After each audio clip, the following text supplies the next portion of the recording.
Hello, welcome to the Nintendo Bros podcast. I'm Pete. And I'm Derek. And we are the number one Nintendo podcast on the internet. That's true, actually. I checked it yesterday. I think we have all of 3 or 4 listeners, so if you're out there, thank you for listening. So how are you this week, Derek?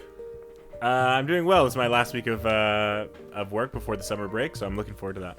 Nice, lots of video gaming this summer, eh? I've been playing a lot this past week, got a few games chopped off my list. Oh, great. So we'll have to be talking about that later in the What Have You Been Playing section. Yes. But first off, E3 was our last discussion, and that was, what was that, about 10 days ago, a week and a half ago? 8 days ago was Nintendo's E3.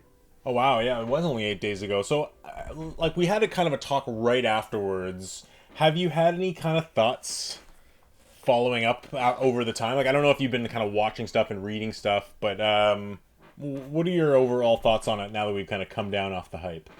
The one thing that happened to me is I've come around to being less cynical about Metroid Dread. Okay. Because I've been really thinking about it. At the end of the day, it's another Metroid game. I trust Nintendo, even though it's Mercury Steam. I'm not the biggest fan.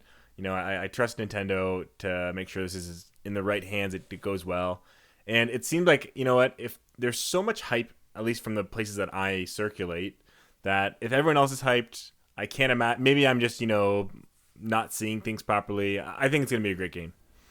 So do I. Speaking of Metroid, I know there's been a lot of, you were kind of deflated about the look of it.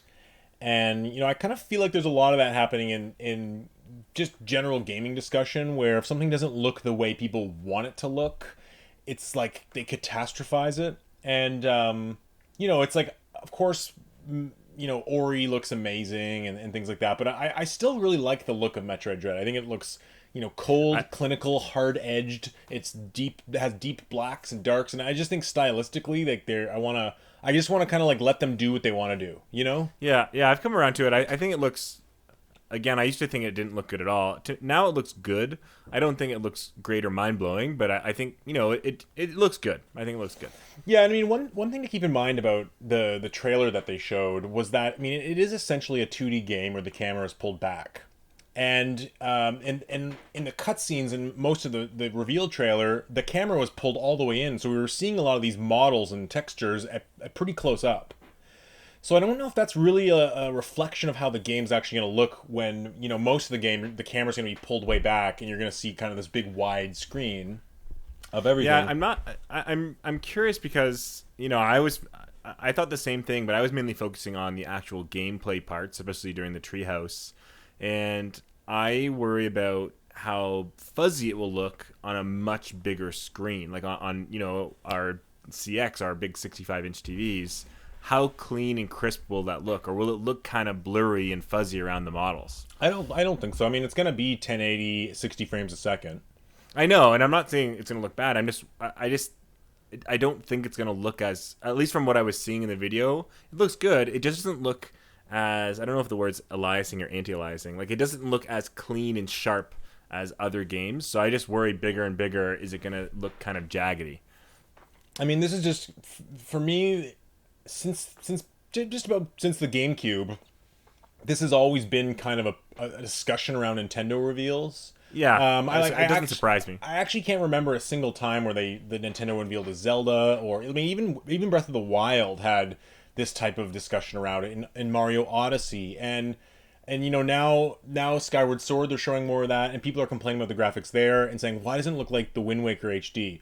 Now, I remember 5 or 7 years ago, wherever that was, people were complaining about the Wind Waker HD. So it's almost like 1 out of 10 games really lands where people want the graphics to be. Do you know what I mean? And yeah. I feel like it's kind of become this. I'm almost trying to disengage from that conversation because it's toxic. And something like Halo Infinite. Look at. They unveil this game and then everyone craps on it and picks apart the graphics. No one's even thinking about the gameplay.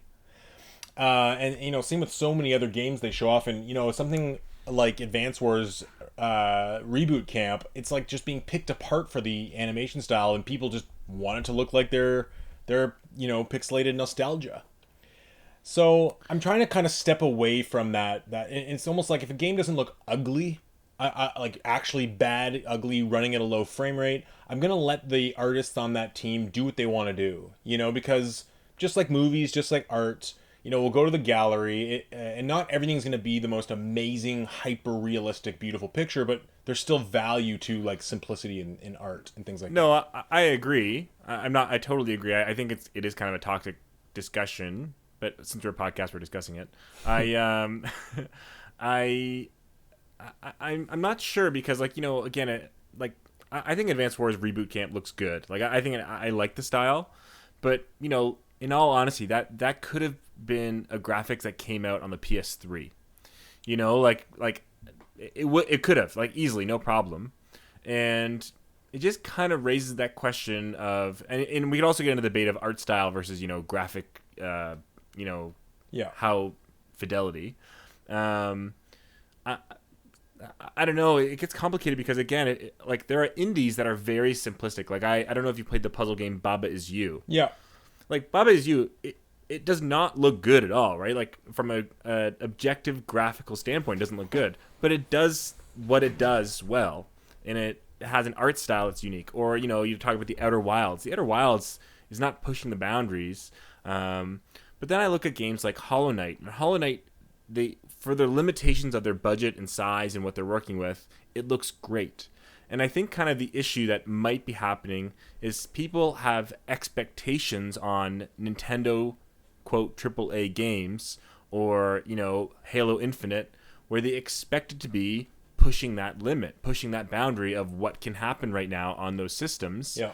And if they look like a PS4 game or an Xbox One game or anything less than that, people are going to be frustrated because that they expect that's where the indies are right now. The indies are creating these really awesome art styles. They're looking beautiful, and then we get Advance Wars that again doesn't look bad to me, but it does look kind of like someone. It doesn't look like they put a lot of effort into making that look as well as it could. Well, I mean, you got to remember that's the team on that more or less is an indie team. It's way forward. I know, yeah, it's not a bit. I was gonna say the same thing. Yeah. And in terms of something like Metroid compared to Hollow Knight, I think if the new Metroid Dread looked similar to Hollow Knight, people would be freaking out. I don't think that would go over well. I think you know what I mean. It's just, but that's an art style choice. But I think you're right. Art style, but I mean, like if you think about all the foreground, background detail, characters, like it just. I don't want it to be 2D, kind of that paper look like Hollow Knight, but there's just so much more detail and so much more beauty in Ori and Hollow Knight. It creates a better atmosphere is the word I'm looking for, right? It's not necessarily higher graphic fidelity or different art styles I get, but it's like there's more atmosphere, something's more alive in those games, and at least from what I've seen from Metroid so far, it looks good, but it doesn't look alive. There's a lot of things where it's like, well, they could have just put more into this. Yeah, well, we'll have to see. I mean, I think where the maybe the like initial presentation of the game off of first glance doesn't necessarily blow us away to the peak of what we're expecting right now with graphics. There are things, like I've rewatched a lot of the Treehouse, and there's zero load times, 60 frames a second. The Yeah, animation, I'm not the animation is exactly. great. And again, we've seen what the first 20 minutes of the game. Like, who knows what 6 hours in is going to look like? Exactly, yeah, and I mean, I think we're gonna see some pretty great animation in that game with the way Samus moves as well as the enemies, because even just the way the Emmy moves is really cool. Or even the boss, like it had some pretty cool moves. Yeah. Yeah, so I don't know. It's kind of hard. It's like you want to look at it in a vacuum of this is the series the way it is, but it's hard not to compare.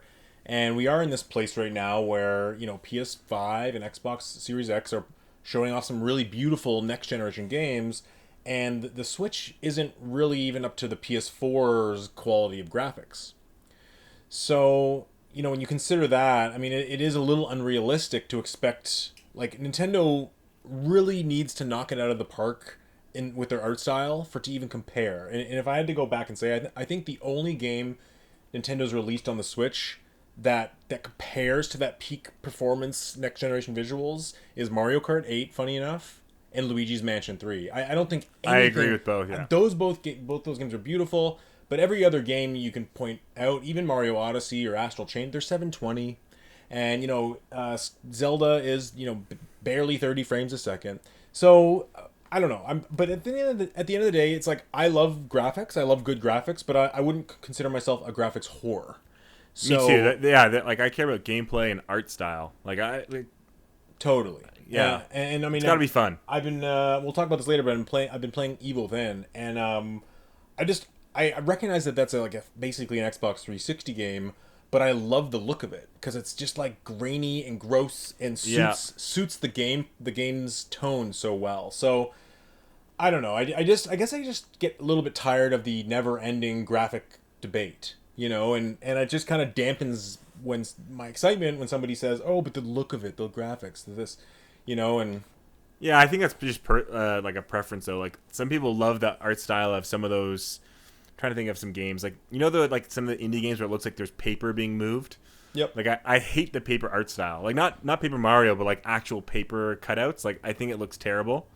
Some people love that. So yeah, I think it's just preference. Like I think it's okay to voice that opinion, but you just gotta recognize when you read someone else's or hear someone else's opinion that they look for different things. Some people love the look of, like, for example, Resistance and Gears of War, where it's just browns and greens and whatever, and high graphics, but kind of doesn't really go very imaginative. Well, let me tell you, Gears 5 is a standout in terms of I'll show you Gears 5 when I see you next. Okay. It's Yeah, I mean, I haven't played Gears for a long time, but I'm just making up examples.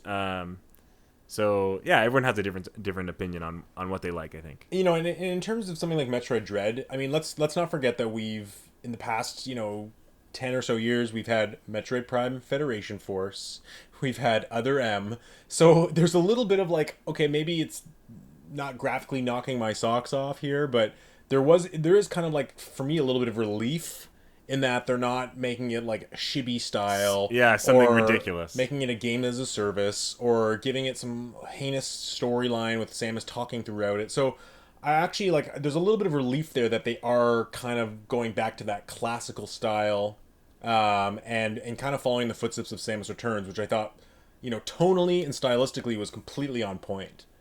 So anyways, this kind of leads us into our discussion this week is about Metroid.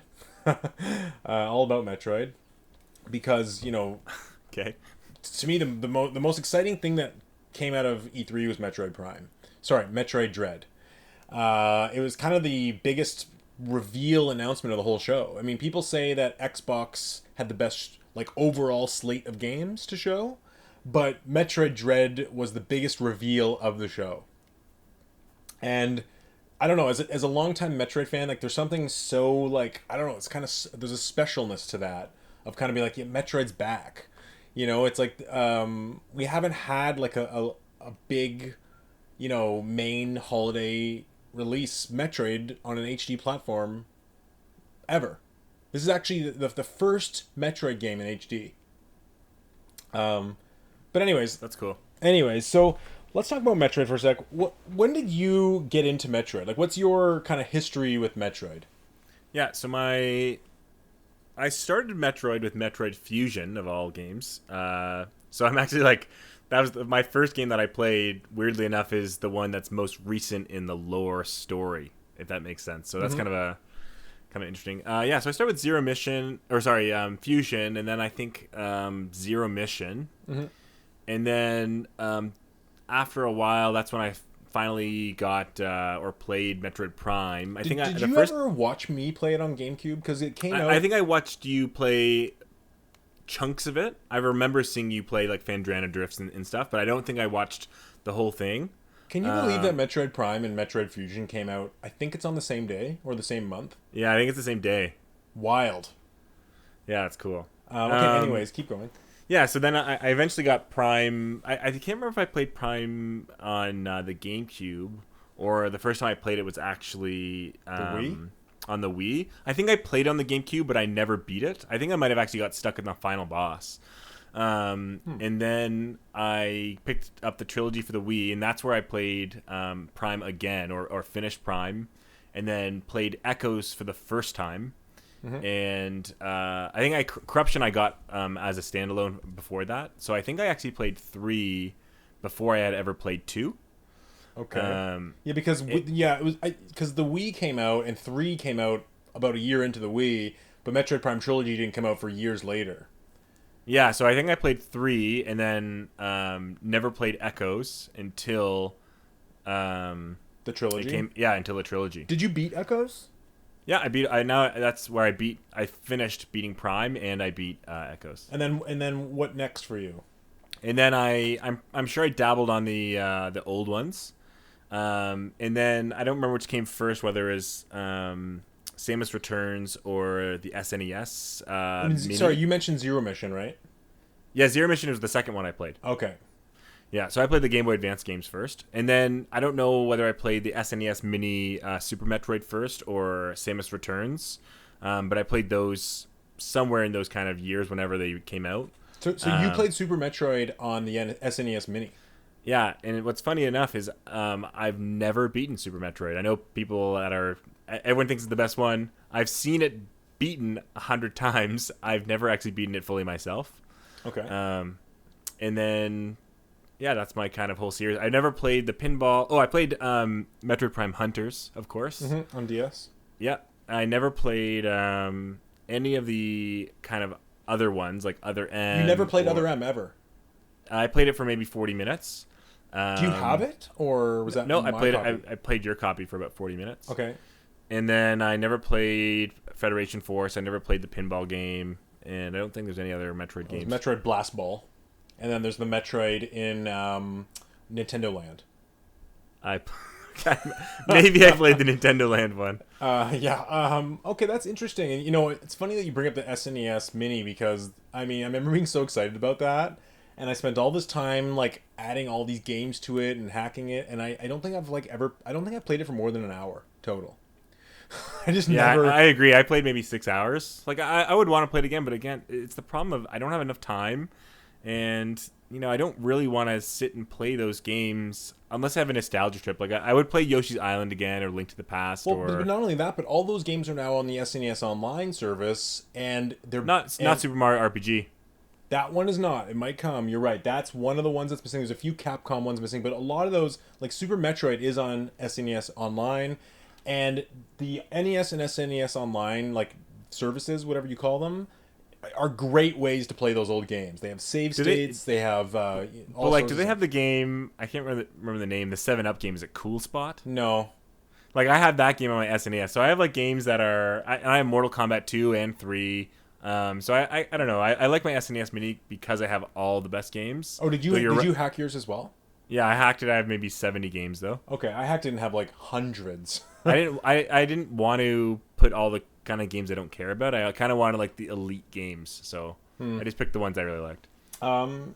Yeah, no, I've kind of moved on to the SNES online, or sorry, what is it even called? The Nintendo Online. Super Nintendo Nintendo Online Switch. Like, So, I don't know. People know what we're talking about. Yeah, but that's kind of where I migrated to playing my like old school games because you have handheld, you have the multiple control options. But anyways, like I have kind of a similarly weird path with Metroid as well. I remember, around let's say late '90s, the N64 period, and I remember like knowing of Metroid. I remember like seeing the SNES box art. I remember gamers talking about it online, and I remember Samus being in like Smash Bros. But I had like no real connection to it at all, and I just knew people really wanted a new one. So here comes Metroid Prime, 1 year after the GameCube comes out, and of course I don't know, I was super excited for it. I remember seeing them; it got amazing reviews. It looked incredible. You didn't get Fusion. I remember I got Fusion and you didn't, and you got Prime and I didn't. Yeah, yeah. I actually like fell right off Game Boy Advance like pretty much a week after I got it. I just never was really into that system, even though I appreciate a lot of those games more now. Yeah, it's funny. I played more Game Boy Advance on the Ambassador program of 3DS. Let's put it that way. But yeah, so Metroid Prime was like my first game, and it was interesting because everybody talked about how they so brilliantly brought that 2D format into 3D. So it was kind of cool to play it the 3D format of Metroid, understanding it there, and then kind of going backwards and seeing like the source material. because in a lot of ways, Metroid Prime is almost kind of like a retelling of Super Metroid. I know not in the story, but in terms of like the way the game is. Hmm. So it was really cool to go back. So I actually played Metroid Prime and then Metroid Prime 2. Loved both of those games. And then I pretty much went right onto I think it was Metroid Prime Hunters or it was Super Metroid on the Nintendo Wii Virtual Console. Okay, you played on the Wii. Okay. Yeah, so I beat Super Metroid that way. And then, some point later, Prime Hunters came out on the DS, and Metroid Prime 3 came out on the Wii, and I played those. And then, later on in the Wii, I played Returns. Sorry, no, Other M. And then, like years later, funny enough, it was on the Game Boy. Or sorry, the 3DS is where I played Metroid Fusion. And then on the Wii U, I bought the Virtual Console version of Zero Mission and beat that there. And I played a little bit of Metroid Prime Pinball. My friend had it for DS. So you actually have beaten Fusion and Zero Mission. Yeah, Oh, I didn't know you actually. I didn't know you beated them. yeah, I beat both of them, and I've also beaten Super Metroid as well. I have not beat like the original Metroid, um, but I mean, I've doiled with it. But I think beating Zero Mission kind of lets me say I beat the first Metroid. Nah, I think so. Also, Samus Returns, which is like the most recent Metroid I played. I never actually beat that either. Oh, you didn't beat Samus Returns. No, I didn't get to it until a little bit after it came out, so I kind of missed like the hype period. And the Switch was just going in full force at that point. So I got a good maybe 50 or 60% into Samus Returns, and then it was just one of those things where I put it down and I just didn't pick the 3DS up ever again. Yeah, I know that Literally feeling. ever again. I mean, it's sitting. I still have it. I still like. And now I'm kind of at this point where I'm like, I kind of want to play it, but I kind of also want to go into Metroid Dread fresh. Yeah, I don't. You don't want to burn out on Metroid. Yeah. So I don't know if you've gone. I've ranked my Metroid games. I have 10 here in the ranking. Did you rank yours as well? I asked you to. I can real quick. I didn't realize we were ranking both the 3D and the 2D. Oh, But it's I just can. Metroid games in general. Okay, let me. You tell yours and Okay. I'll rank I mine. mean, it is funny with Metroid because like the storyline is really completely all over the place. Like between the releases, like it's like I know Metroid Dread is the latest in the series, but like how many years did we have where we like were going backwards? You know what I mean? And Hmm. it's been a bit weird, but anyways, I guess I'll go kind of down the list for me in my top 10. It's probably pretty obvious. Number one is Metroid Prime. It's like one of my, if not my favorite game of all time. I love it, and I seriously cannot wait to replay it. I just waiting for an HD remaster, and if they doesn't come, I'm just gonna buy a GameCube and do it. I'm just gonna buy an old GameCube, and I still have the GameCube disc, Nice. so I'm gonna do that. Number two, Metroid Prime 2.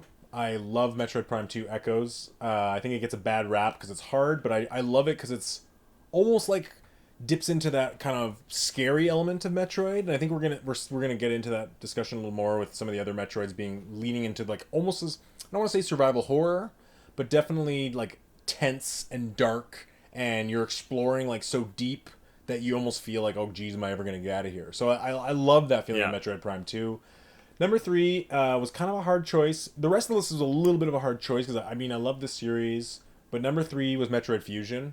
I just loved playing that game. I don't know. It's just I found it very streamlined, and I like the story kind of goes in a new direction and it introduces some new ideas, and it's got some amazing pixel art.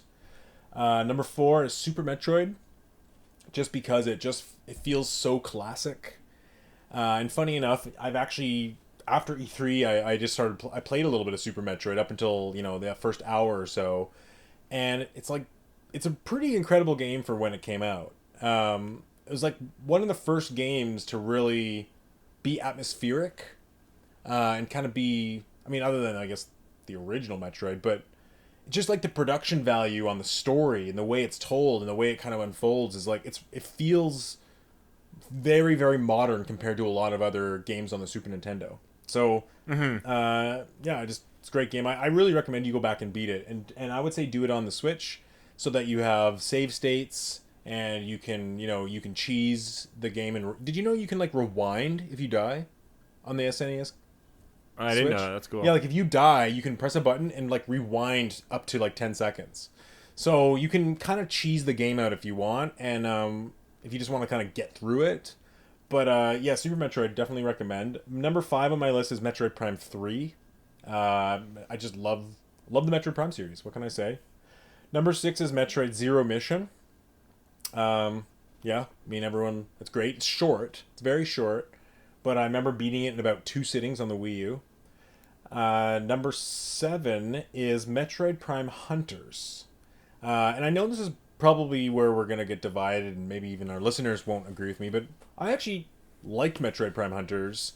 I know the single player wasn't that amazing, let's say, and it wasn't very Metroidy. It was kind of like boring, and the bosses were they repeated the same bosses, and you had to go to the back to the same planets, and it wasn't great. But I really liked the multiplayer in Metroid Prime Hunters.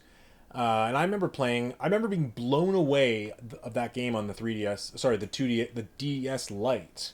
And I remember it had voice chat, and you can go online and play up to 6 other people. And like I got really into the online, and every one of those hunters had different abilities. It was actually a really good game, and it's kind of too bad that it doesn't get the recognition I think it deserves for its multiplayer mode. Number 8 is Metroid Samus Returns. I know I didn't beat it, but I loved. It was a very fluid, awesome game, and I loved the first 60%. I don't think I have to beat the game to have a No, I opinion on think it's it. funny that it's 8 out of 10. And you're like, I loved this game. Like, it's just I know what funny. you mean. Okay, I love all the Metroid games really, but yeah, it's really just it's one of those things. I love the game, but it's just the form factor. It's like the 3DS in a form factor. Like I don't know. I mean, it is pretty low on the list still. Number 9 is Metroid Other M. God awful story and cutscenes and some terrible gameplay aside, I actually do enjoy kind of like the high tense action version of that game, and I actually really appreciate the fact that Other M did some new stuff with the controls. I really like that it uses a single Wii remote. I know that got a lot of flack, but I like how you aim at the screen and instantly it goes to first person with the missiles. Like I think I just it's just kind of neat. It's like a neat experiment, and the action is awesome, and it's got some redeeming values. And number 10 is Metroid Prime Pinball. I mean, how high is a pinball game gonna rank on here? But it's like really well made pinball game, and it came with a rumble pack for the DS that you put in the advance Game Boy Advance slot on the DS Lite, and it would rumble. It was really cool and well done. And I've never played Metroid Federation Force. I did play the demo on 3DS, and it seemed okay. And it's one of those games where I think I would have needed friends to play with, but I don't know. I just really wasn't into it. So that's my Metroid rankings Nice. until Dread comes out, and that'll be Number 7. probably it'll be above Metroid. I'm hoping it'll be above Metroid Prime 3 at least, like the top 5. But Okay. we'll see. I mean, Yeah, that's a I don't. baseless guess. I'm hesitant on that one. Oh, I mean, okay. Okay, you want to hear my list? Yes. Okay, so it's similar. There's some differences. It's funny. Some of the things that you think that would be different on were actually very similar on. Okay. So my number 1 would be Metroid Prime as well. Close. I would say it's almost tied with my number 2. Yeah, same thing though. Just a great game. The exploration, the environments, the So wait, you're the secrets. same as me. Metroid Prime 1, then 2. No, Metroid Prime 1 is the first Oh, game, okay. and then second place is Metroid Fusion. Okay. I said those two are close. I could have almost swapped them. I love Metroid Fusion. It was my first Metroid. I played that game probably 10 times. I've 100%ed it probably 3 or 4 times. And I played Metroid Prime about 10 times, and I've 100%ed it as well. So, You've 100% of Metroid Prime? yeah. And I've almost memorized. I still feel like I have the whole entire map in the game memorized in my head. Is that weird? That's Like disgusting. no other game do I have that about. I don't know why. I beat it. I've watched a friend beat it. I beat it again. I beat it on Wii. I saw a friend beat it on Wii. I don't know. Anyways, go on. So then third place is Zero Mission. Again, Okay. just one of the first Metroids I played. I like the 2D ones. I actually prefer the 2D ones more. Even though Metroid Prime's your favorite. Yeah, it's just I think that's one of the best games of all time. Yeah. And to Then what we've spoken about earlier, at the time Metroid Prime came out, it was one of the best looking games you could buy, if not like the best looking game you could buy. Like it was that bleeding edge graphics. It was all that. It was 60 frames, high polygons. It was GameCube. It was, oh, what a time to be alive. 2002. Okay, kidding. my next is Prime 2. Great game. It doesn't hook me the way it hooked you, just because I don't think, I didn't play it when it first came out. I played it only on the Wii. But a really good game. Kind of extends on the Metroid Prime. To me, it feels very similar to Majora's Mask compared to Ocarina of Time, where Ocarina of Time is just, it's the game. And Majora's Mask is fantastic, but it's not quite at that same level. I think Prime and Prime 2 are similar. Then for me comes Hunters. I loved Metroid Prime Hunters just the same way you did. I'm surprised we never really played online together. I was way into the online, and I was freaking good at it. I was really, really good at the online. Same. I always played the guy who could set up the turret. You know that guy? I can't remember. Was it Stylix? I can't remember. I played one guy. It might have been Stylix too, but I only played in Morph Ball, and he had the ability where you could jump on other people and suck them or something. And I would play only in the Morph Ball, and I won every single game nonstop because no one knew how to shoot people in the Morph Balls, and you could like one hit kill people all the time with his like jump attack or something.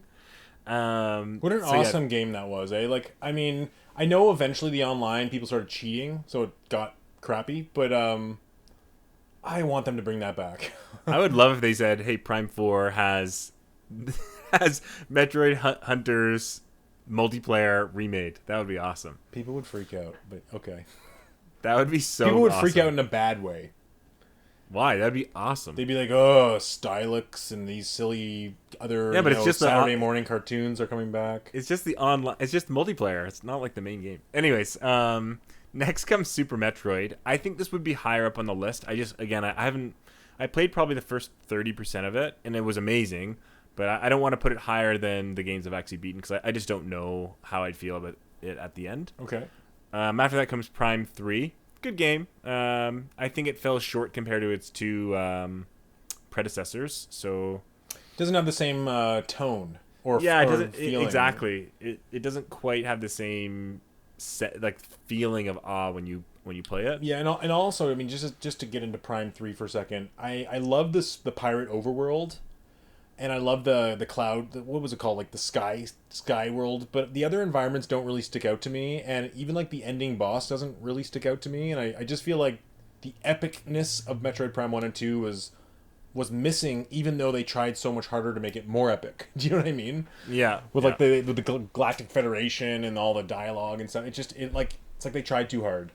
And part of the reason I really like Metroid is the sense of isolation and kind of exploration, and you don't know where you are, who you're with, and there's no one to talk to or rely on. And then Metroid Prime 3 still great, but it's like, there was other bounty hunters, there were other characters in the game. You felt like you were in a little bit more of a familiar world, where in the other games you're in like, an ancient ruin, and you don't know, there's no other survivors there at all except for maybe space pirates that attack you. But yeah, I like that idea of isolation. And then the bottom of my list is Samus Returns. Again, I don't hate the game. It just didn't. There's a lot of things I didn't love about it that didn't click with me. But you beat it. You 100%ed it? Yep.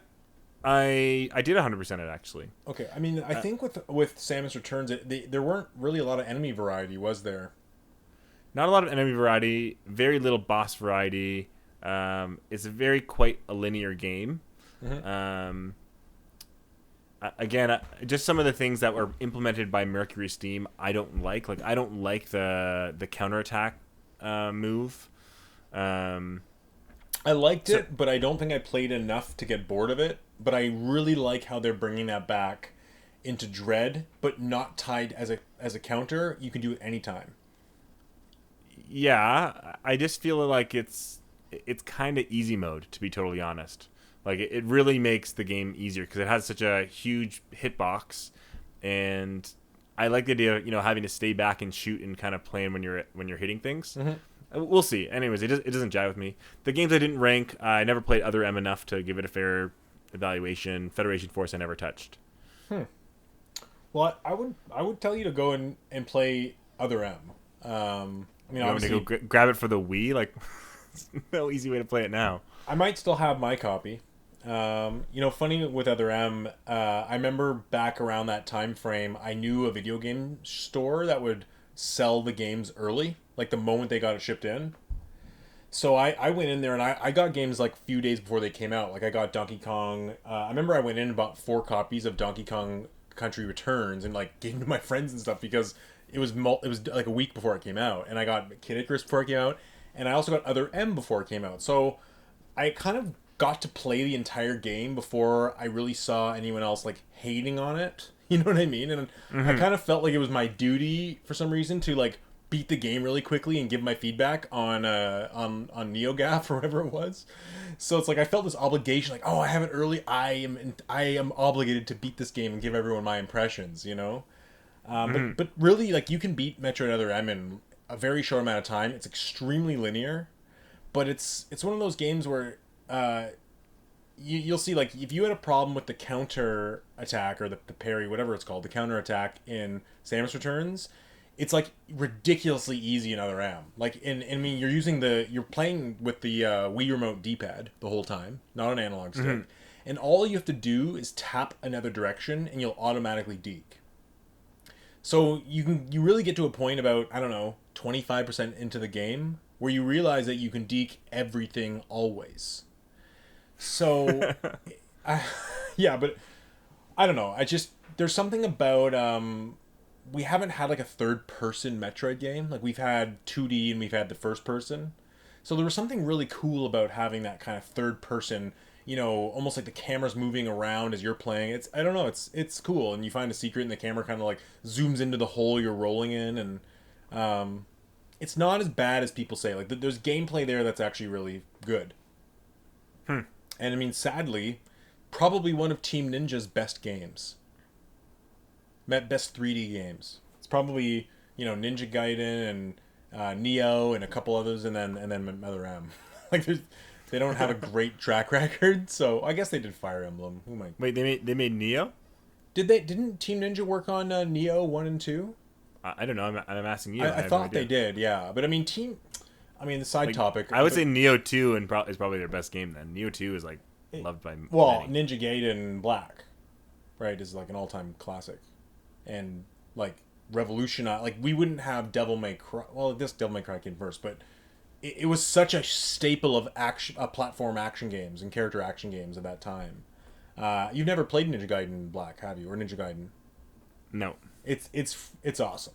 It's great. It's so awesome. It's like that's all I'm gonna say. But it seems, I don't know. It seems like Team Ninjas now, they do a lot of support games. Like they worked on Three Houses, Fire Emblem. Yeah. So who's to say? But yeah. Okay. So that's a good list. Yeah, lists aren't that different. And do you have any kind of hopes for Metroid Prime 4? I think Metroid Prime 4 will probably, if I'm being totally honest, will fall somewhere below 2 but above 3. Interesting. I don't think they have. I don't think they'll ever get the magic of Metroid Prime 1 again. I could see it getting close, but I think more reasonably is it'll be between 2 and 3. I just don't think Nintendo designs games like that anymore. I mean, easy to say, but I also didn't expect Breath of the Wild to be leagues better, like so good that I never would have expected Breath of the Wild to be better than Ocarina of Time, and to me it was. So I don't want to say that they can't do it, but certainly with Metroid Prime, like we've said, Metroid Prime 1 came out at the peak performance. Like it was on one of the most. It was like on the GameCube, which was just as powerful as its competition. So how can Metroid Prime 4, in a world where we play these, like, and over the next 2 years we'll be playing these amazing looking first person shooters on next gen consoles, like how can Metroid Prime 4 stand out, graphically? I think art style. Yes, art style, but I mean, yeah, you're right, but it's just like it'd be nice if it had the art style and the tech. And it was 4K Yeah, and it was 60 frames, and give it 20 years. yeah, when it gets re-released. Yeah. I really have no way to know about Metroid Prime 4. I mean, on one hand, it could be. I can see it being really disappointing. But on the other hand, Retro's just hired like so much talent from so much. It's basically a whole new team working on Metroid Prime 4 that worked on Metroid Prime 1. And there's just so much talent But on that it. also doesn't that worry you also? Somewhat. But I just know like the pedigree they're holding it to, and I know that like there's just so much. They just really hired a lot of great people who've worked at Santa Monica Studios and Dice and like a lot of these big AAA franchise studios. This talent has now gone to Retro, and Retro has never made a bad game. I don't know if they've always seemed to like. I mean, I know Metroid Prime 3 isn't as great as number 1 or 2, but let's not forget that Donkey Kong Country Returns was really great, and Tropical Freeze was even better. So I have hope that they're gonna really knock it out of the park. But I think they'll knock it out of the park, but to me, knocking it out of the park is, being up in those high tier games. But to me, like Metroid Prime 1 is like knocking it out of the stratosphere.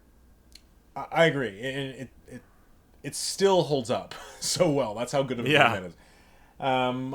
But the other thing too to keep in mind is Metroid Prime 1 was like completely original, where now Metroid Prime 4 will be. I mean, at least we can assume will be derivative of the series. So it's not like it's like we're kind of coming into this with expectations. It's not like Metroid Prime 1 where we're like, wow, the first 3D Metroid, you know?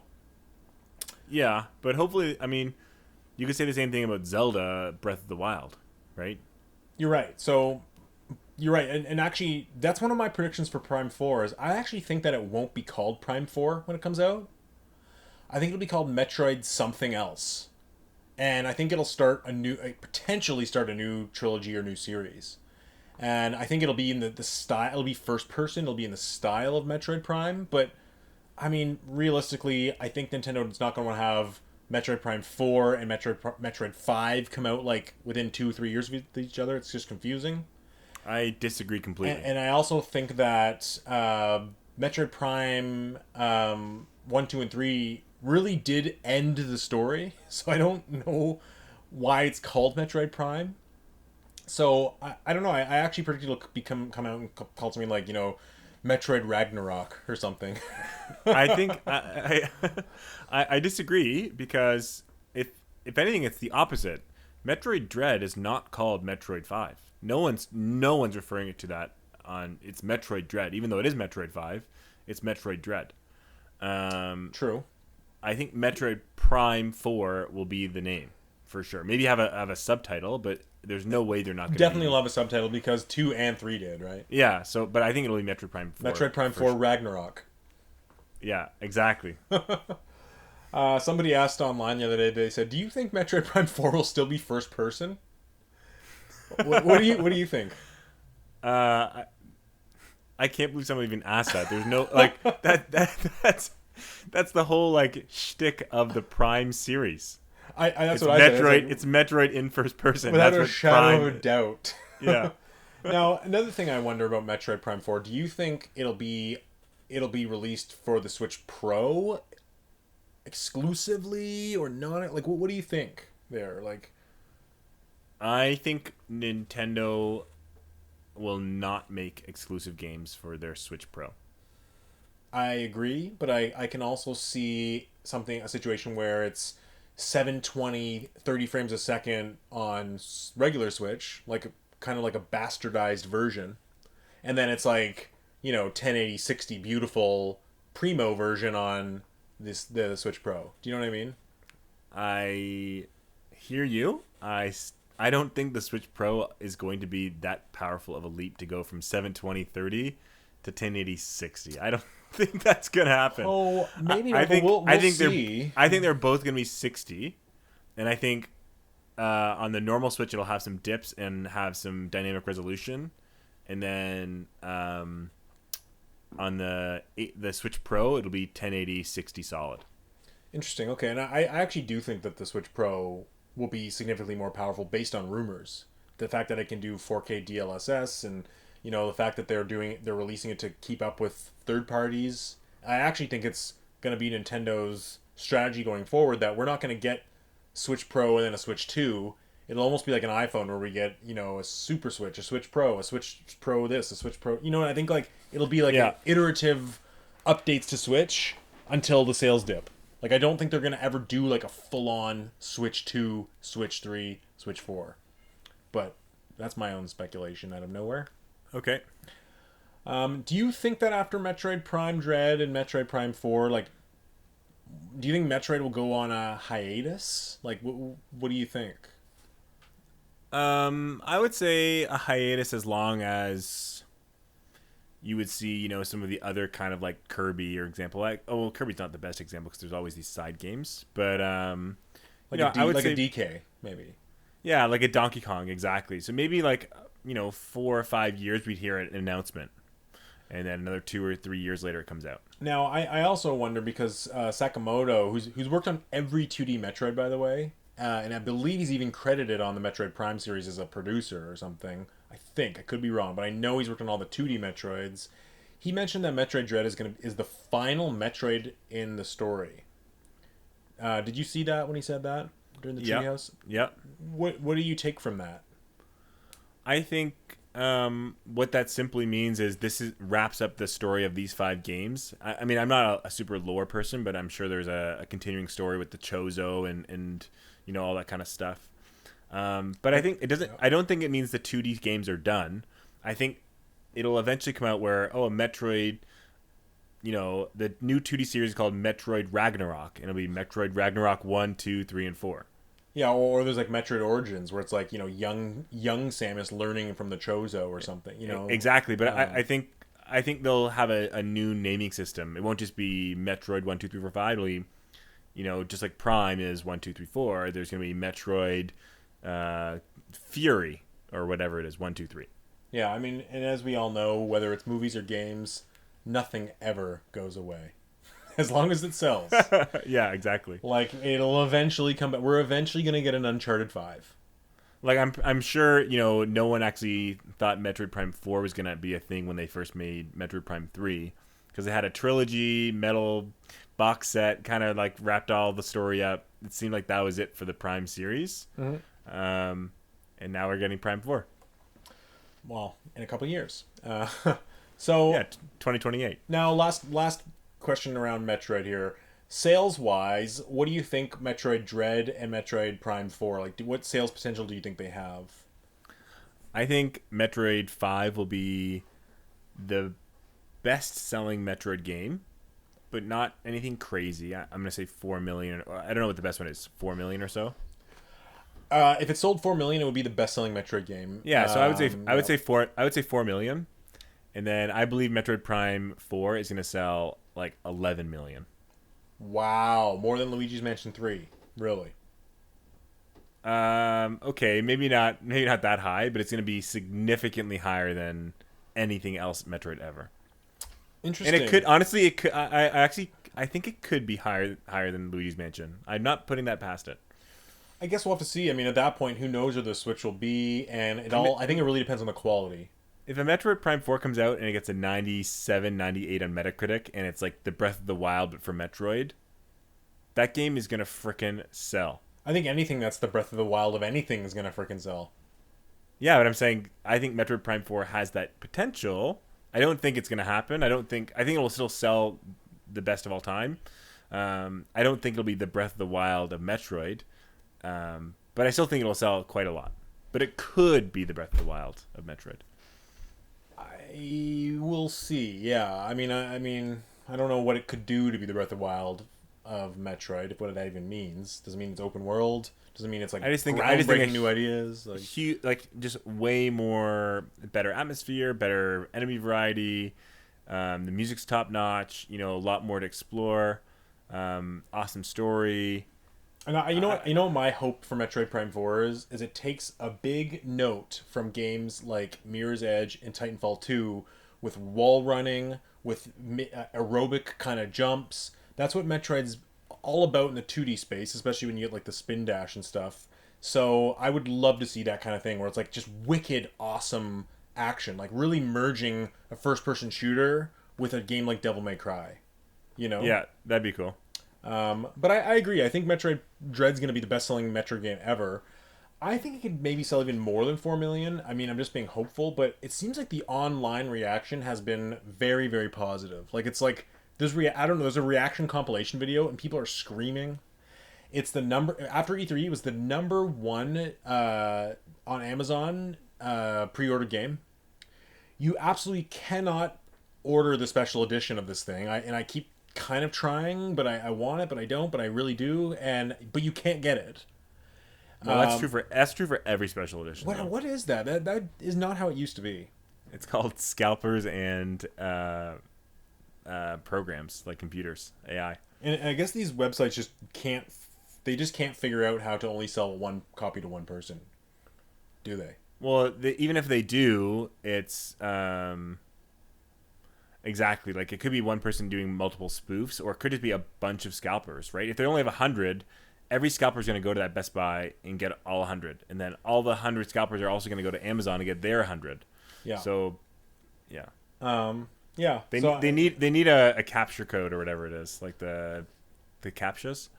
Yeah, they got to figure out the solution to this scalping problem, like for real. Like even if it's like, okay, like you've got a ticket now, answer this multiple choice question and come back in 15 minutes to, like, you know what I mean, something to like The best way, honestly, is to pay up to a scalper. No, is people stop paying scalpers, because that's the reason scalpers do it, is because they get a financial incentive. If people stop buying scalped games, then no one has a need to scalp. And then I think there could be resistance saying like, oh, collector's editions can't be returned. So then if they don't get scalped off, those people get screwed. Do you really? I don't see that ever happening. That's me neither, because the person scalping will just lower the price again and again. We couldn't get people to stay inside for 14 days to end a worldwide pandemic. Do you think we're gonna get people to not buy, the special edition they want for some sort of FU to scalpers? I don't have any faith in the people. Me neither. I don't have any faith in humankind. Let's put it that way. The best thing, honestly, is to put a capture code. I don't even know what is that. Like, when they have like the 7 characters and they're all like, it's an image, so the computer can't find the 7 letters. Oh, I see. Yeah, yeah. Like the thing that's like to make sure you're not a computer. It gives you like, oh, find the 4 traffic lights, anything like that, because then it makes so the people that have those programs set up can't do it in half a second. They actually need to do it themselves. Why don't they do that then? That's such an easy solution. I know. You know what else there should be? There should be a scalping service or something, or maybe Nintendo can offer a service saying, hey, like sign up to be at least in line. Like I wish there was a way I could go on Amazon and say, I want to pre-order this every time it gets announced. So the moment a Metroid, like even if Metroid, we don't even, like, let's say right now I'm like, okay, I want to have the F-Zero special edition if it comes out. So I'm going to go on Amazon, set in the parameters that if anything F-Zero special edition comes out, the very, very millisecond it's out, I already am in a queue to get that, because I was pre-ordering it before it was even. I mean, that sounds good in theory, but then you have the problem of, well, 1 million people are going to do that for every single thing and then just cancel what they don't want. So now you're permanently queued as 700,894. Yeah, and then it'll just be a scalpers taking advantage of it. Yeah, you're right. Yeah. I don't know. It's a problem. I mean, maybe when stores open again, I mean, maybe I can go to an EB Games and get a pre-order of the Metroid Dread Special Edition. It's probably my best bet. I told you to do that a long time ago. It's over now. I know. I kind of got over it. I kind of looked at. I heard it's not a very good bundle, and I don't need to spend. The art book seems cool, but otherwise I don't care. Yeah, the art book seems cool, so I'll download the PDF. Okay, so let's move on. Yeah. Let's move on from Metroid. It's definitely one of my favorite series ever, and it's. I would almost call it the holy trinity of Nintendo for me, like the Zelda, Mario, Metroid. I know there's Pokemon and there's DK and everything, but there's something about the pedigree of those three and just the diversity of those three that makes them special, and also that they both just have these amazing quintessential 2D games. Like all three of these games have amazing NES games, SNES games, and their first foray into 3D whether it was 64, Super Mario 64, Ocarina of Time, or Metroid Prime, were absolutely groundbreaking. I Yeah, can't say the same about DK. I can't say the same I'm about surprised. Icarus. I'm surprised you put Mario and Zelda in those top three. Like I agree with Metroid, but I wouldn't put Zelda or Mario up there. Of the holy trinity of Nintendo? Yeah. What do you? Why? What else would you put? Oh, I think it's definitely Metroid, and then Star Fox and Fire Emblem. Star Fox? Just Okay, kidding. you're joking.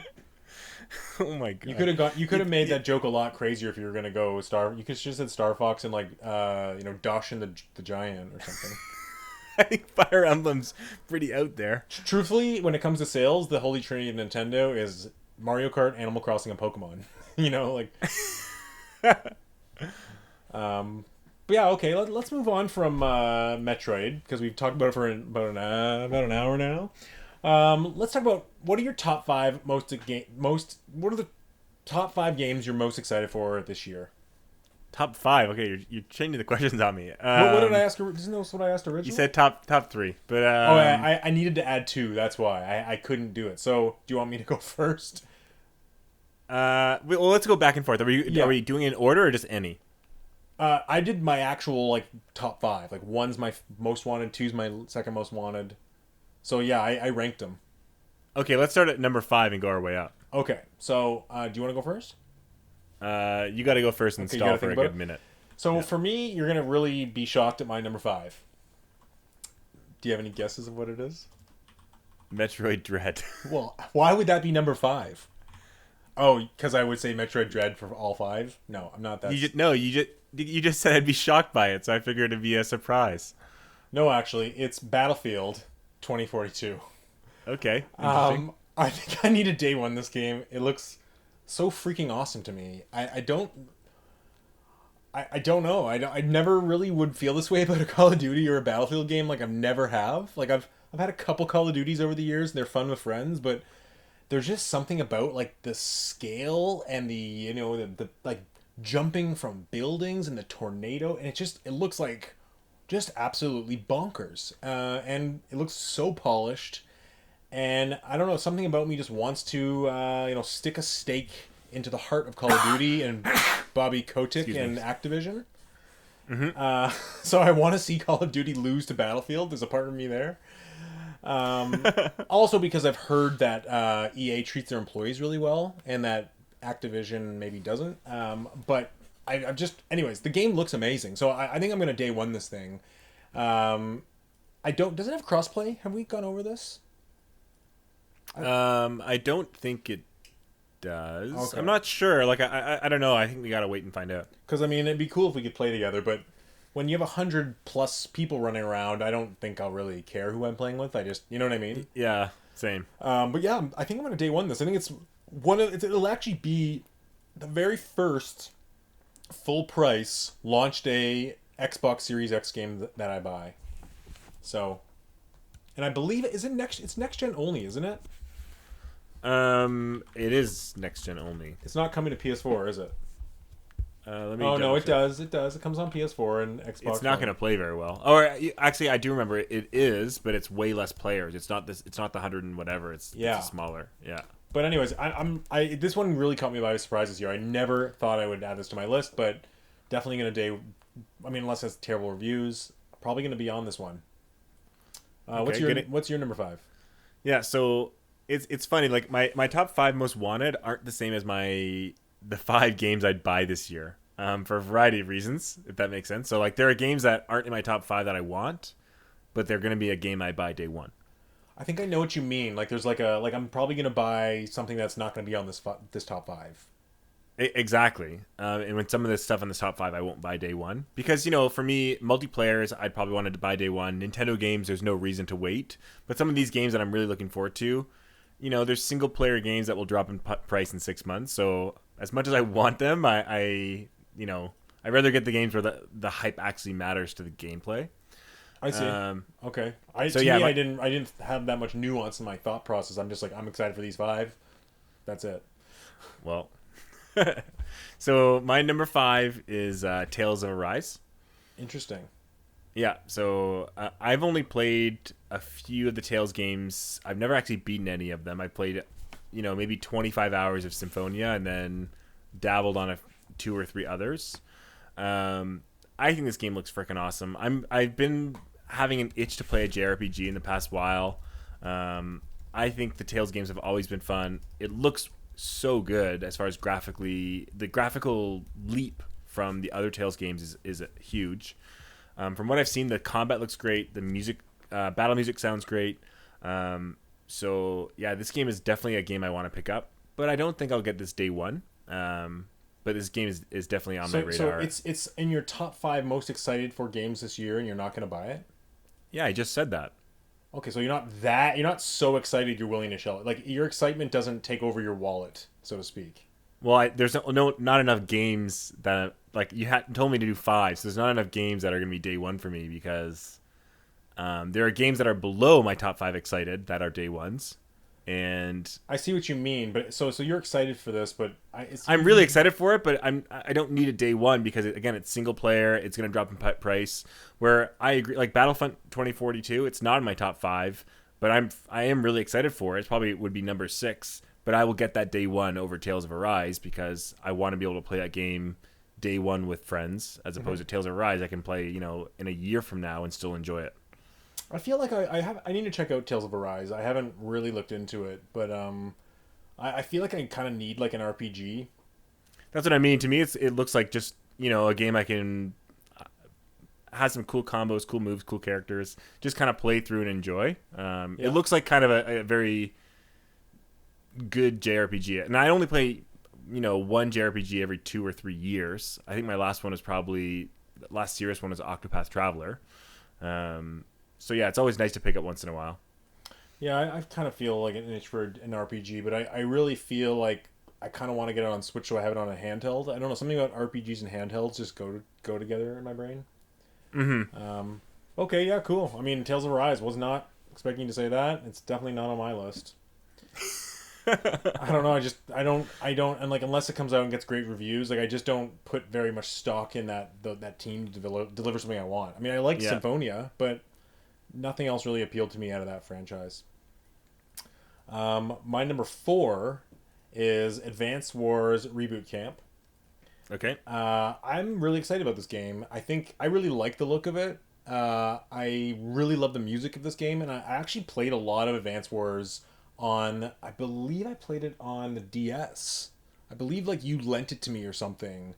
You'd lent me the Game Boy Advance cartridge, and I played it on DS. That makes sense. DS. I only had the Game Boy Advance one, so yeah, that makes sense. It was the first one. I only played the first one, and I really liked it, and I really liked the music and the feeling, and it's just like one of those games you can kind of like hop into for a little bit, and I don't know, it's like my kind of strategy, and I liked it a lot more than Fire Emblem. Just I know you don't agree, but I just found it kind of like more my cup of tea and a little bit faster paced, and I don't know, I just really excited about this one.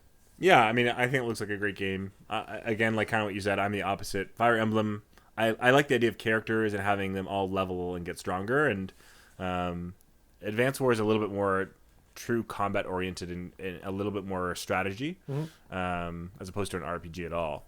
Yeah, and this one also, by the way, they're adding online play. I know there are some really very cool things about Advance Wars Reboot Camp that I'm looking forward to. I might get that game day one, but it actually isn't in my top 5 either.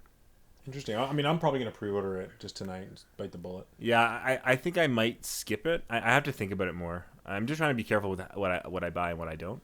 I guess for me, to me, it's one of those games where if I'm kind of like on the go or I'm playing Switch, and you know that kind of feeling, you're like, I don't want to like dive into a big meaty adventure game, and I don't want to like play a game that's going to throw off my like, I don't know. For me, if I start playing a game, I kind of like get into the rhythm of the game. Not only the controls kind of mesh with me and the way the camera moves and stuff. It's hard for me to play a lot of games at the same time. Yeah. I have like maybe one on each system, and then maybe a multiplayer game. Yeah. So this kind of game, it's not ever. It's kind of like a palate cleanser, but it's never gonna like take me away from the main game I'm playing. Do you know what I mean? Like I can always like pick away at it, which kind of appeals to my sensibilities right now. So that's kind of why it's.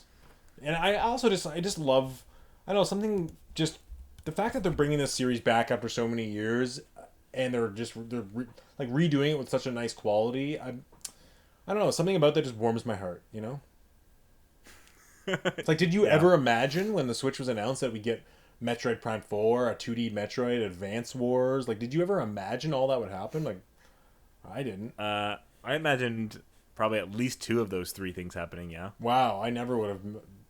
I never would have imagined Advance Wars. Anyways, Yeah. I don't know. what's your number 4?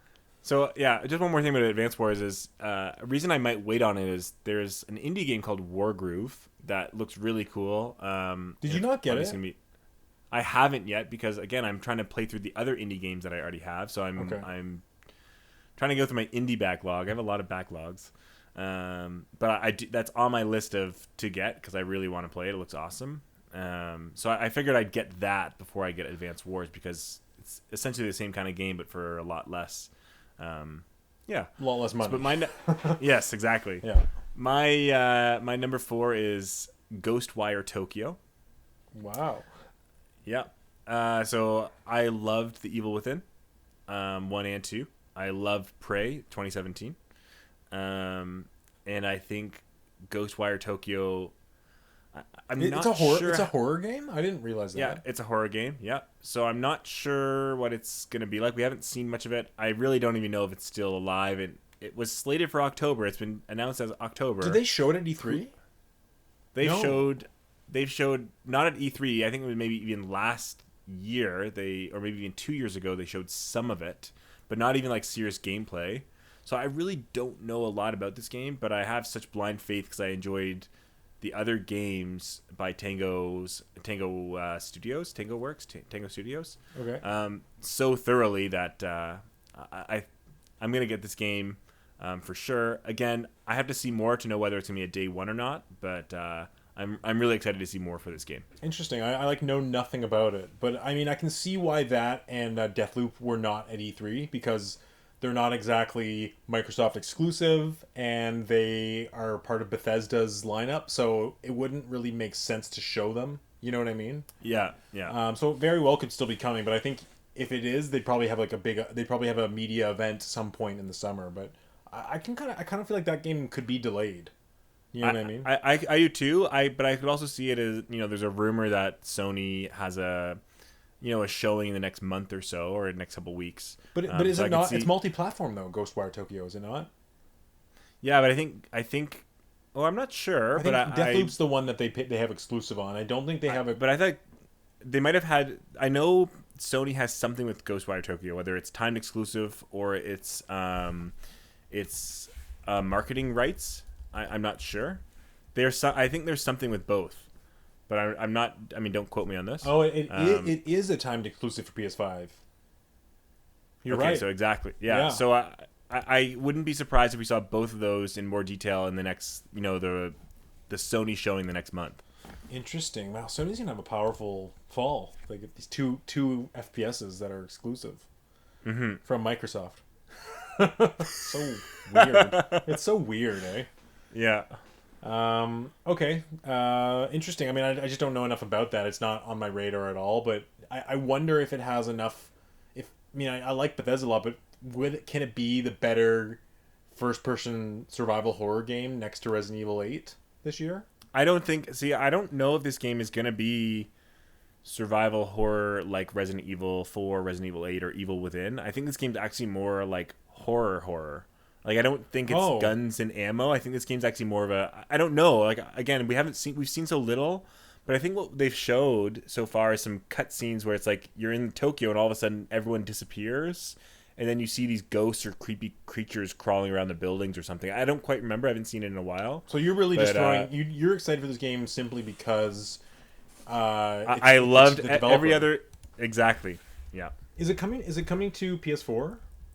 I think it was announced for PS4. Who knows if that's going to be changing or not? But I'm betting it will. Okay. I think a lot of games will come to PS4 and Xbox One for a long time, unfortunately. For us, not for people who can't find a PS5 or Xbox Series. Okay, so my number 3, I want you to try to guess what it is, because I think you know what my number 1 and 2 would be. But what's my number 3? I'm not sure about your number 2, actually, but I'm going to bet your number 3 is Mario Party. Mario Party. I haven't bought a Mario Party ever. I think I know your number two actually, but I don't know your number three. Okay, my number three is Forza Horizon 5. Oh yeah, okay. See, I don't have Microsoft games on my. I have like a list of games releasing. I don't have any Microsoft games because I don't keep track of those. Okay. I understand why. I mean, I don't have any PS5 exclusives on my list either. But this game, a lot of people are saying, stole the show at E3. It was by far the best game that Microsoft showed, in my opinion. Yeah, Because it looked freaking cool. it looks phenomenal. And also, it was a surprise. No one expected it. They thought that it'd be Forza Motorsports, not Forza Horizon.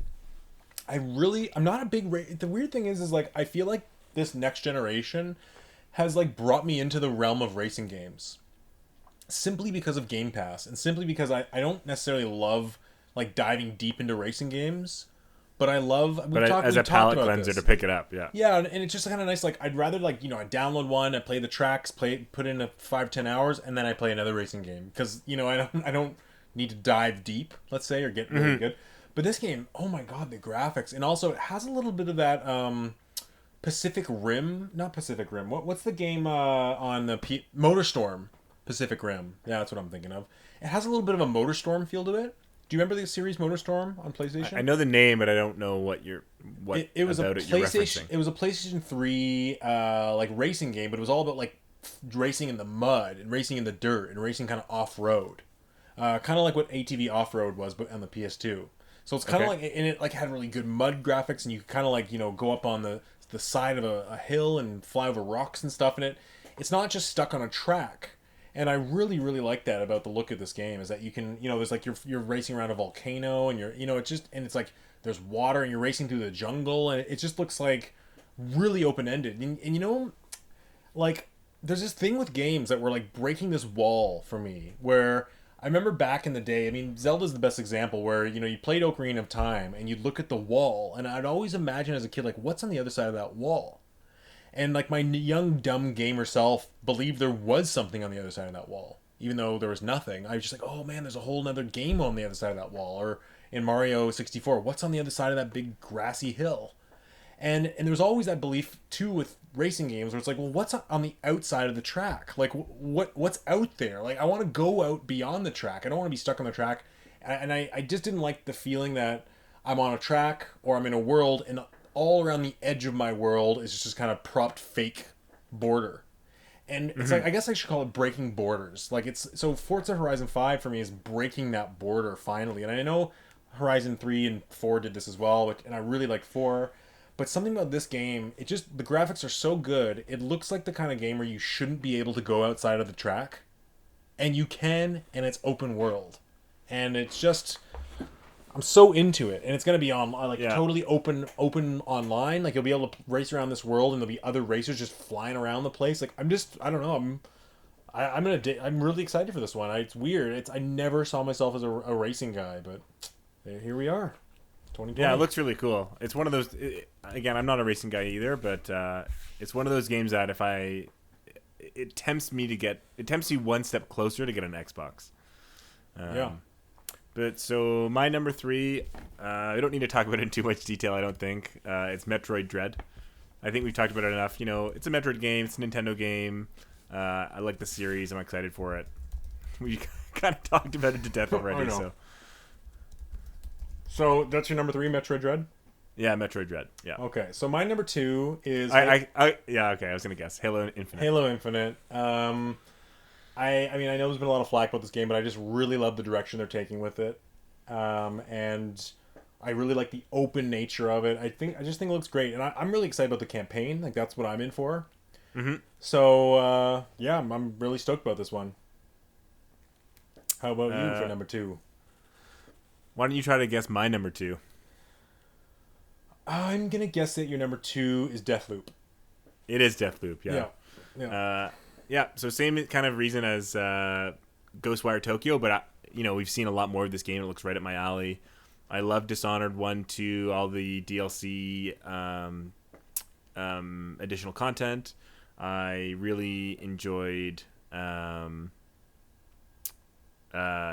basically anything that this studio or Tango makes, Arcane Studios or Tango makes, are going to be games that are high on my radar. You know what? If Deathloop was coming, if I was able to buy Deathloop this year, like if it was coming out for Xbox, I'd have it on my list too because I think it looks amazing, and I think it looks kind of like everything they've done on Dishonored 1 and 2 is leading up to this. Do you know what I mean? Yeah, I agree. I think it. Honestly, I don't know if it looks like it's leading up to it. I think it's kind of more of the same, but next gen. And there are a lot of things that are stylistically quite different about this game. Well, it's coming to PS4 as well, right? Again, I don't know that. Okay. I don't even look at PS4 anymore. It's PS5 or not. So yeah, I don't. Again, this is one of those games where I really, really want. It's number 2. I'm not sure if I want to get this day one because I can wait. It's one of those games where there's so many other games I want to play, and I think I could wait. But if this game reviews really well, which I think it's going to, I don't know. I might just have to pull that trigger day one because it's just a game I really, really want to play. I'm going to try my best to not get it day one just to save that extra $40 or whatever. Mm-hmm. But I have a feeling I'm going to get this day one because I don't know if I'll be able to help it. Yeah. I mean, sometimes you just got to do it, right? You just got to pull the trigger because ultimately, what's the like? You want to wait a couple months to save $20 or $30? Like, who cares? Yeah, but if I do that for every game, then I save hundreds of dollars. Well, it's also you want to support the developer, right? I don't know if you feel that way. Sometimes I do, and it's a small developer. But I mean, Microsoft owns them, so I guess there's no reason to feel good about that. Mm-hmm. Okay, well, my number 1 is obviously Metroid Dread. I can't wait. I'm probably going to day one it. I'm probably going to beat it in the first week that I get it. It's probably my most wanted game on the Switch since Breath of the Wild, other than Breath of the Wild 2. I can't think of a time I've been this excited for a game. I haven't been this excited for a Switch game since, probably Luigi's Mansion 3 or Smash Bros. Or something like that. Like, it feels good to be excited about a gamer's game on Switch. And I know that feels sad to say because I love the Switch, but it just feels good to be excited about a game made for me, No, yeah, exactly. Something with some meat that you get into. So let's talk about Metroid Dread for another hour. Okay, yeah. Let's go through actually the whole series maybe and analyze them. So Sakamoto was born in just outside of Tokyo. He's the youngest of 6 siblings whose names were.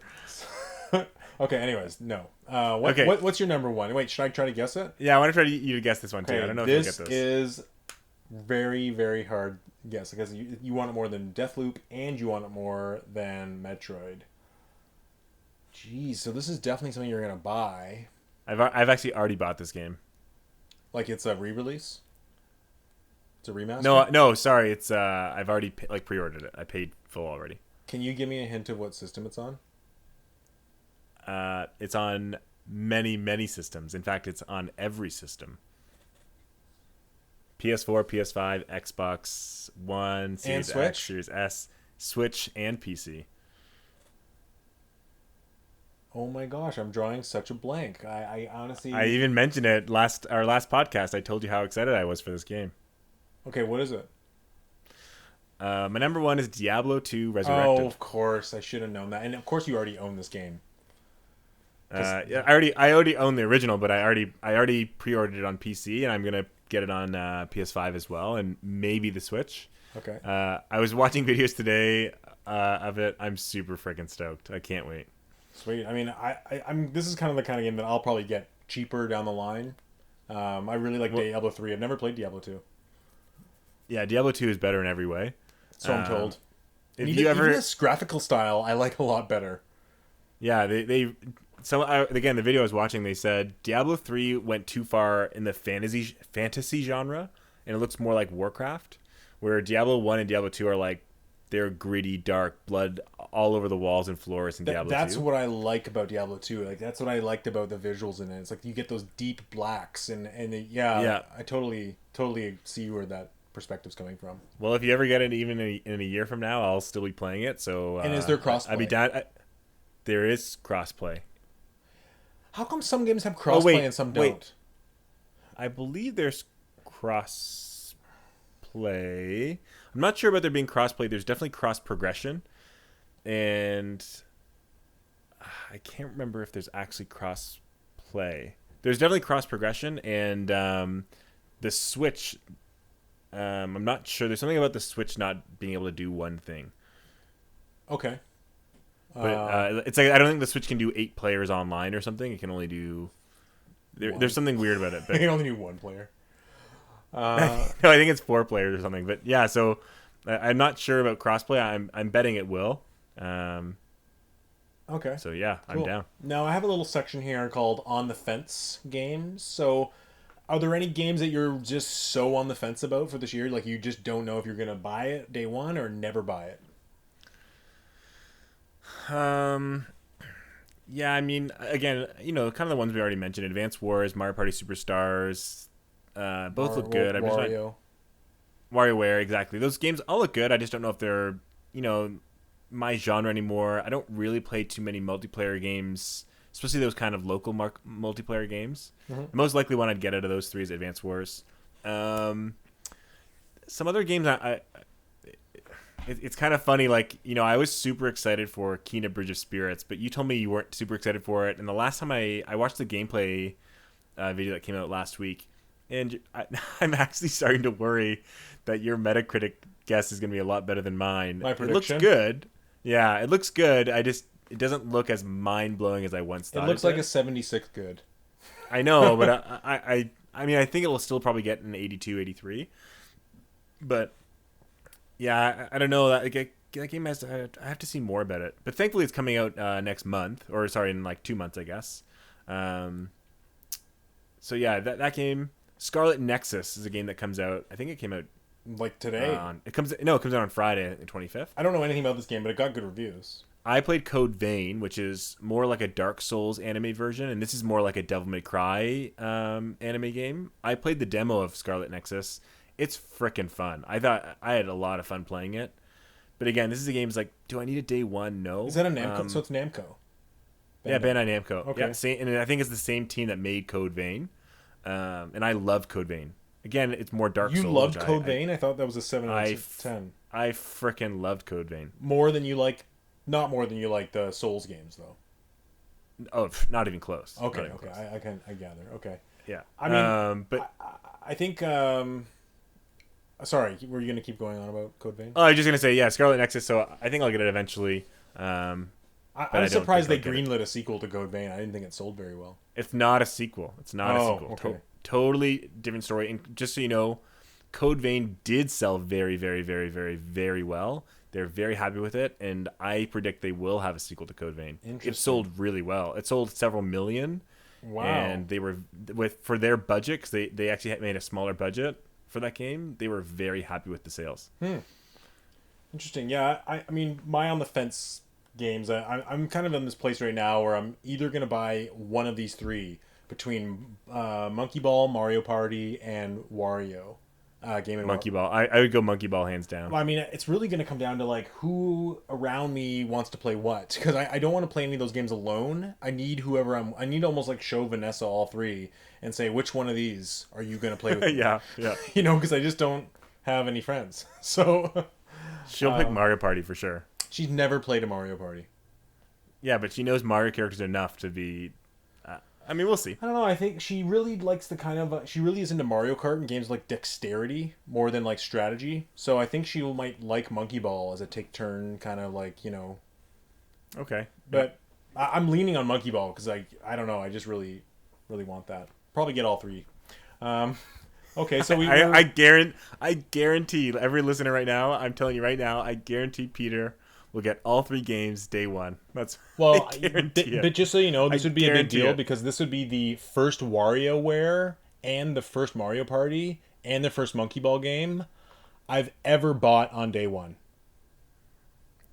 Okay, you heard it here first, folks. The only game in either of those 3 series I've actually ever bought was WarioWare Twisted. I haven't bought a single game in any of those 3 series, but it's time. It's time. You've never bought a single Mario Party game? Nope. Oh, like you got gifted them? Yeah, you're right. No, I was never gifted them. Oh, it was mine. You're right. Mario You Party had was Mario mine. Party 1 and 2, and then I didn't have any for GameCube or Wii. I played with Andrew Lang, the Mario Party, and I never played the one for Switch or for Wii U or for Wii. That's Yeah. interesting. I didn't know that. I'm not really. They've never really done it right until now. So Okay, what else? Are you on the fence about anything else? I was on the fence about Mario Golf, but I think I'm just about off the fence on that one. I don't think I'm going to buy it. Me neither. Yeah. Again, if it's one of those games that if it went down in price, I would get it, but it will never. So I probably will never get it. Yeah, and I don't really like what they've added to it. It doesn't the courses don't look that interesting to me. Like I don't know, it just Yeah. doesn't really speak to me, and something feels a little bit clinical about it where they like with some of the older Mario Golfs, they felt a little more had more charm. Yeah. I Any other on the fence? I honestly am juggling between grabbing Monster Hunter Stories 2 or Shin Megami Tensei 5. Like I kind of like I said I feel like I want an RPG. They both look great. Um, really great. Like Monster Hunter Worlds 2 Monster Hunter Stories 2 looks really really good. Like the previews that came out for it, like I'm actually taken aback by just how good it looks. And it looks like really like friendly for newcomers to RPGs. I think Shin Megami Tensei 5 might be a little hardcore for me. Yeah, I was gonna say the same thing. But I also am a little turned off. I know there's some like raising monsters mechanics in Monster Stories. Like I'm not really into that, but I don't know. I'm just Okay. really impressed with the graphics. I have a quick question. I don't know if you know your dates or games that well. What's a game that what do you think the first game you'll buy in 2022 is going to be? It's gonna be Pokemon Legends Arceus. Okay, that's what I thought it was going to be. Yep. Yeah, I think that's probably gonna be the first Pokemon game I bought in a long time. Are you gonna get Elden Ring? Not unless they add an easy mode. Okay, interesting. No, those games are too difficult for me, and I'm just not about it. Yeah. Yeah. I don't have the time to grind. I don't find dying fun in games repeatedly, unless it's like a quick load. Unless it's like a Super Meat Boy type of thing or a Celeste. I feel like you think these games are harder than they are. They're not that hard. Something about I guess I haven't really clicked in with the idea of playing defensively. Like I'm just not a very defensive gamer, in that way. So it's really hard for me to hold back on being aggressive and defending, Okay, so we're kind of getting low on time here. We've spoken for a long time now. Let's quickly. I know, seriously. What have you been playing? Yeah, so I finally finished South Park Fractured Butthole. Honestly, it goes so off the wall in the last like 3 or 4 hours of the game. It has such a good ending. I really really liked the story. It just like it's true South Park craziness. Like one of the final bosses, spoilers for those that haven't played or want to. One of the final bosses is Jared from Subway. Oh jeez, that doesn't age like, well. Yeah, but it's just really out there. It's just crazy. Lots of fun. So now I started playing Hitman 3 again, trying to just go through. I am on Hitman 2, so I'm just playing through the last 2 games. And then on the Switch, I told you I downloaded a bunch of indie games. So I downloaded Dead Cells, Short Hike, Hades, and Katana Zero. Great. Honestly, my 4 favorite indie games on Switch, like right there. Okay, yeah. So I'm excited to play them. My Switch is at my girlfriend's, so I can only play on the weekends. I played last weekend. I only played Dead Cells so far. Okay. I think next time I get a chance, I'll play Katana Zero and a Short Hike because I know they're shorter games and just get them done. Yep. Short Hike is a single sitting game. Yeah, that's what I figured. And I think Katana Zero is maybe a long sitting, but I think or 2 sittings. Yeah. Yeah. Dead Cells though, really really fun. I don't usually like roguelike games, but I like them when they have permanent progression. Like I don't mind restarting doing the same loop now. Yeah. I know, but like some of the ones I played that don't, I just get so frustrated feeling I wasted all my time. Where this game, every time I play, I can play for 20 minutes and just get 20 or 30 of those orb cell things, and I feel like I've accomplished something. So yeah, a lot of fun having a great time with it. I'm excited to play it and then soon after play Hades because I'll have them both fresh in my mind and be able to give a good comparison. They are very. I mean, they're different, but they are similar in a way. Yeah, exactly. That's what I heard. There's a lot of similarities, a lot of differences, and then a lot of people say one is better, and a lot of people say the other is better. So I honestly couldn't say. I mean, I played Dead Cells a lot more, but I still feel like I have my second renaissance of Hades to go to. But I think the thing with Dead Cells that I liked is like it's very understandable. Like it's really easy to understand like what's going on with the upgrades and the weapons and stuff. And Hades is a little more confusing. It's a little more like a deeper level of which stats being upgraded. Do you know what I mean? Okay, yeah. So it's a little denser in that way. And I honestly think if I go back to Hades, I'll just turn God mode on, which is like a mode that makes it really easy. But Hades, like, Dead Cells, there's something about it where if you get a good loadout at the beginning and you get a few good weapons off the top, you're like, you get this good feeling of like, oh yeah, I'm going far this time. And you do. I had that on my like fourth or fifth run. I beat the first boss for the first time, and then I got like two legendary items back to back, and I like plowed through another 40% of the game, and then I stupidly died near the end. But yeah, I know that feeling of like you just get one or two good items, and you just feel like you're rolling everything. Did you get through the towers? Yeah, so again, I beat the first boss, and I got these two legendaries, and then everything up until near the third boss was super easy. Like the second boss, I melted in like 4 seconds. Yeah, yeah, but near the end it gets like disgustingly hard.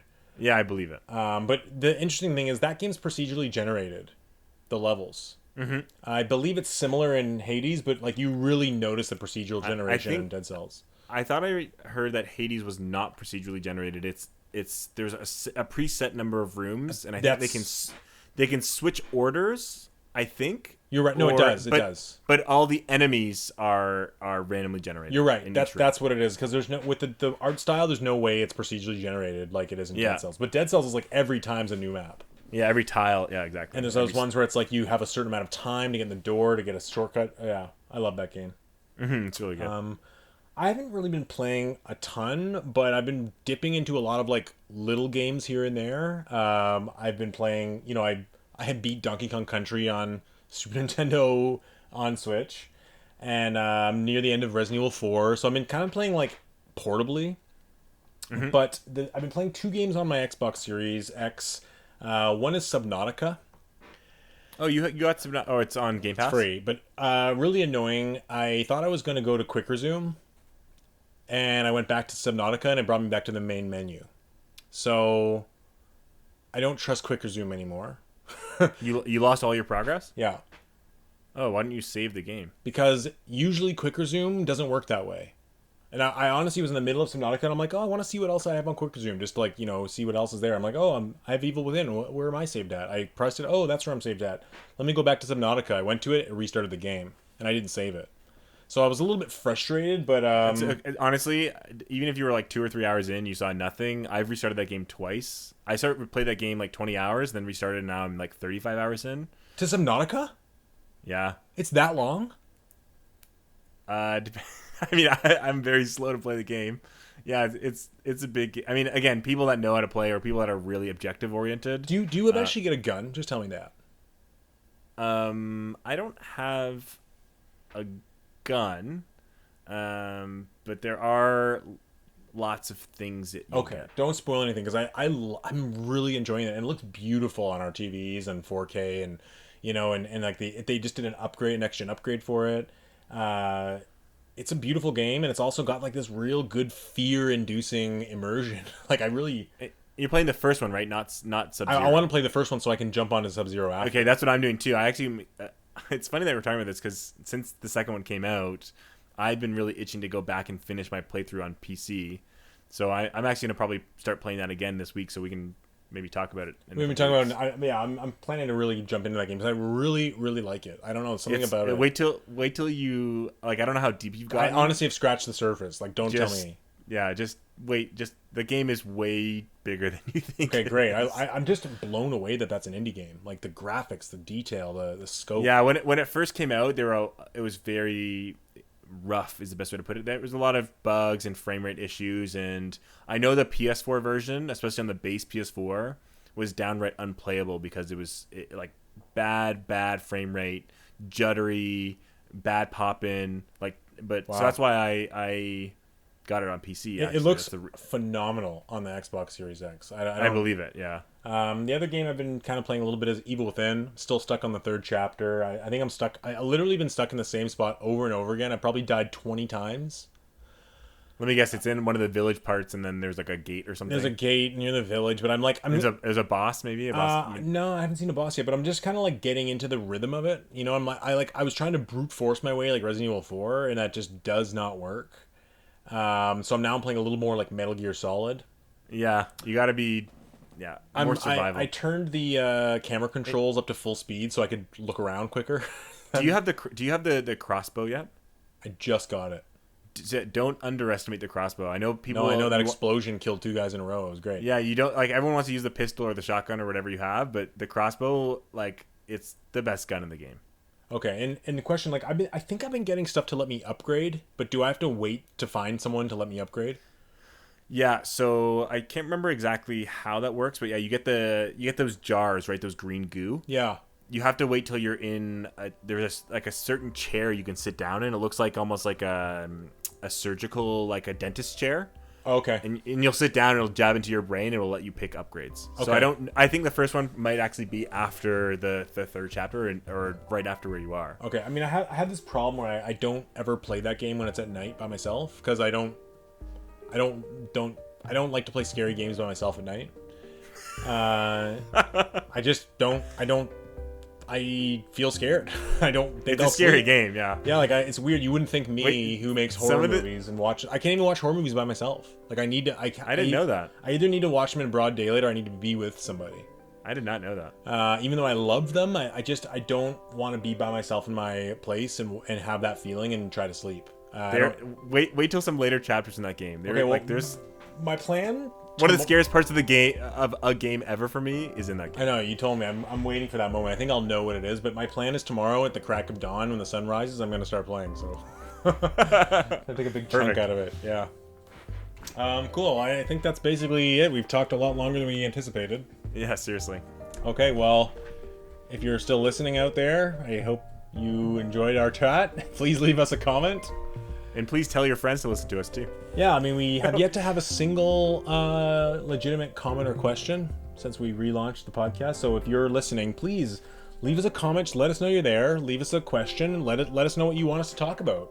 Tell us about a game you like. Tell us anything. Tell us what the weather's like. Just tell us you're there. And we will make sure that you get your voice heard in our next podcast. Yeah, to all of our listeners, exactly. Okay, Derek, thanks for chatting. Yeah, thanks so much. Take care. All right, this is Nintendo Bros signing out.